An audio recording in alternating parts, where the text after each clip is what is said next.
কি অপূর্ব দৃশ্য! উফ!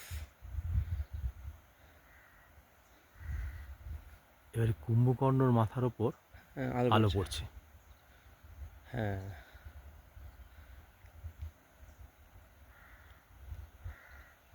মাথাটা কুম্ভকর্ণ, পেটটা কি নাম?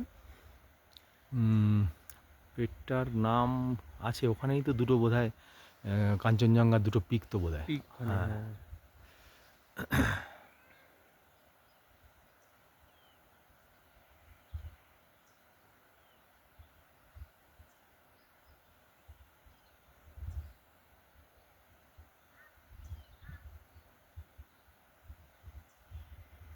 মনে হচ্ছে কত কাছে এখান থেকে। হুম, তাই না?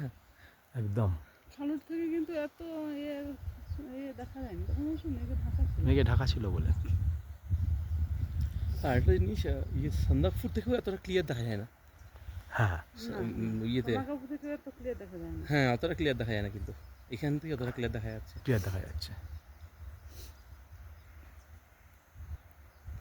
ও, এখন আস্তে আস্তে সব টিপগুলো ক্লিয়ার হচ্ছে। ক্লিয়ার হচ্ছে। সুপার। কাঞ্চনজঙ্ঘার চূড়োটাই দেখা গেল না। না না, চূড়োটাই বলছে এই। মেঘে ঢাকা। না না, ওইটাই তো কুম্ভকর্ণ নাকি গো? চূড়োটাকে কোনটা বলে, কুম্ভকর্ণ বলে? না না, কুম্ভকর্ণ হচ্ছে ফেসটা। ফেসটা না, ওই তো হ্যাঁ। বলছে তো, কুম্ভকর্ণ হচ্ছে ফেসটা। ফেসটা, কিন্তু মেন পিকটা ওই তো মেন পিক, ওই তো পেটের কাছটা, ওই যে দুটো পিক, না না ওটা নয়? না, পেছনে ওই যে যেখানটায় প্রথমে আলো পড়েছিল দেখছিলে না, যেখানটা সেটা তার পিকটা দেখা যাচ্ছিল না ইয়েতে, মেঘে ঢাকা আছে বলে। এখনো মেঘ আছে পেছনটা, পিকটা ঠিক পেছনটা।